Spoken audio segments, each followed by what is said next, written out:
Bom ter você de volta. E hoje vamos ver o informativo com relação às decisões da SDI e também da SDC publicadas na segunda semana de março de 2018. A primeira decisão que vemos então é a decisão nesse agravo em embargos, no qual se revela a admissão dessa cláusula de acordo coletivo que prevê a duração de 60 minutos para a hora noturna e o pagamento adicional de 50% para essa hora. O que se vê é que ao invés do pagamento da contagem da hora noturna com 52 minutos e 30 segundos, aqui se admite a contagem na hora normal, hora física, mais um adicional incrementado em relação ao dispositivo legal. Tanto assim que a conclusão desse julgamento é de que, no caso concreto, foi assegurado ao trabalhador condição mais benéfica do que aquela estabelecida na legislação trabalhista. Deve então ser considerada válida a norma coletiva que compensa a ausência de redução da hora noturna com a fixação do adicional noturno superior ao fixado em lei. É importante essa decisão então porque nos revela um limite para a admissão de modificações em requisitos legais a partir de norma coletiva, ou seja, houve uma alteração em um fator da lei, mas se estabeleceu uma compensação, uma contraprestação mais positiva do que aquela fixada em lei, resultando numa condição mais benéfica do que aquela derivada diretamente da lei. O segundo julgado que nós vemos também é um agravo, no qual se revela a correção da aplicação da súmula 126. No caso, a jurisprudência do TST já se consolidou no sentido de que é válida a cláusula de norma coletiva, que estabelece o número de horas itinerares a serem remuneradas. Entretanto, é necessário que essa remuneração fixa prevista na norma coletiva corresponda a pelo menos metade do tempo efetivamente gasto. No caso, o que prejudicou o interesse da parte é a ausência do apontamento do tempo efetivamente utilizado ou despendido nesse percurso. Dessa forma, não se pode fazer o contraste, o confronto entre o caso concreto, ou seja, o tempo despendido no trajeto entre residência, local de trabalho e retorno para a residência, com a jurisprudência, o entendimento do tribunal, no sentido de se preservar pelo menos o pagamento de metade do tempo efetivamente despendido. E assim se encontra óbice na súmula 126 e, consequentemente, se entendeu razoável o não conhecimento do recurso em revista. O terceiro julgado que nós vemos aqui é uma matéria relativamente interessante que traz alguma complexidade na sua compreensão inicial, mas está posta nos embargos 935 de 2015. O teor dessa emenda traz que a jurisprudência dessa Corte tem se firmado no sentido de que o pagamento do texto constitucional sobre os 20 dias de férias usufruídos de férias não implica prejuízo ao trabalhador, desde que a remuneração do abono pecuniário contemple o valor correspondente à incidência do texto constitucional na remuneração dos 10 dias indenizados.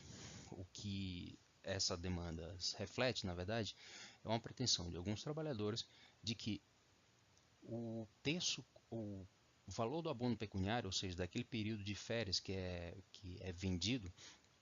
ou convertido em pecúnia com relação às férias, fosse calculado não em cima da remuneração habitual, mas em vista da remuneração de férias adicionada do texto, ou seja, não seria simplesmente a remuneração daquele mês em que se tira férias, mas a remuneração das férias, a remuneração normal mais o texto constitucional. O que se vem se entendendo na jurisprudência é de que aquele período de férias que é convertido em pecúnia, no caso 10 dias, deve simplesmente ser contado como uma remuneração normal do trabalhador adicionado de um terço, diferentemente do que se pretendia de que fosse calculada a remuneração de férias, ou seja, a remuneração normal mais um terço, e sobre esse valor se calculasse a conversão do período convertido em pecúnia, ou seja, seria a remuneração normal mais um terço, e esse tipo de cálculo não é admitido na jurisprudência, e esse julgamento reflete esse entendimento. Esse julgado dos embargos 19.300 de 2006 revela um elemento relativamente pacificado, ou essencialmente pacificado, relativo à não aplicação ao processo de trabalho da multa prevista no 475J do CPC de 73, com o dispositivo correspondente o 523, parágrafo 1º do CPC atual. Mas o importante de ordem prática é de que essa aplicação da multa prevista no 457J do CPC revogado corresponde à violação o artigo 5º, 2º da Constituição da República, consagrador do princípio da legalidade, ou seja, seria em tese admissível, no caso de aplicação de dispositivos especialmente relativos à execução, dispositivos do CPC de 2015 que não sejam compatíveis com as normas vigentes da CLT, seria, pelo menos em tese, ou já haveria exemplos de admissão de recurso revisto nessas hipóteses por violação a dispositivo constitucional, no caso, o inciso 2º do artigo 5º. Outro fato peculiar também aqui, com relação à aplicação do novo CPC, vem no agravo 195900 de 2007, no qual se tem que não se conhece agravo regimental subscrito por advogados sem procuração dos autos à época da interposição, nos termos da súmula 383, em razão de não se tratar das hipóteses previstas no artigo 104 do CPC, nem de mandato tácito, tampouco de irregularidade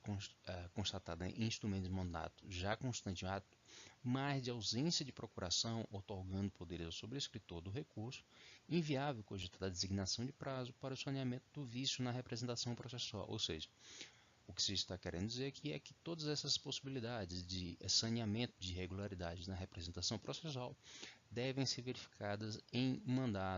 mandato já presente nos autos, seja ele mandato tácito ou simplesmente algum mandato que já esteja presente aos autos, mas que conste alguma irregularidade. Ou seja, se não houver nenhum tipo de instrumento concedendo poderes de representação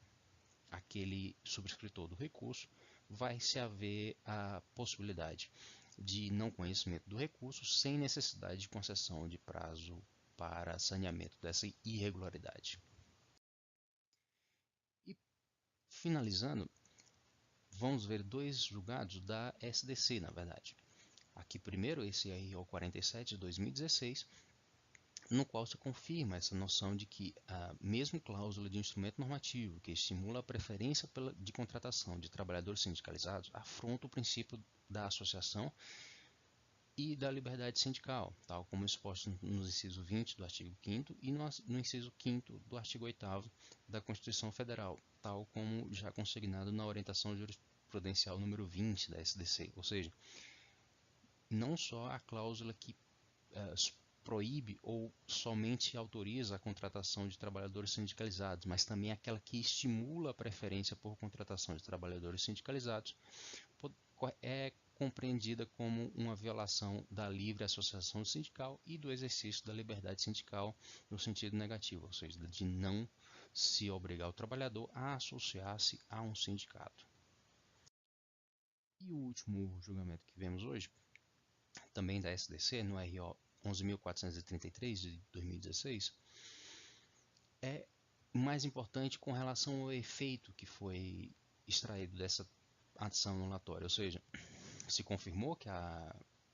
federação sindical somente pode firmar instrumento coletivo em áreas territoriais nas quais a categoria econômica não esteja devidamente organizada em sindicato. E, em decorrência disso, a decisão do TRT, que foi mantida no julgamento do RO no TST, pela sua seção de dissídios coletivos,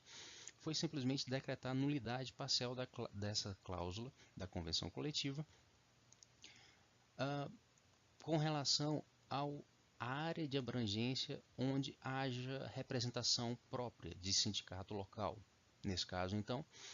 o instrumento normativo firmado pela federação foi mantido naquilo em que não havia a extrapolação dos limites de representação dessa federação, nem se invadia a esfera de atuação do sindicato local. E assim, então, nós vimos algumas decisões relevantes publicadas agora na segunda semana de março de 2018. O link para essas decisões vão estar na descrição do vídeo. Eu agradeço a atenção e nos vemos no próximo vídeo. Até mais.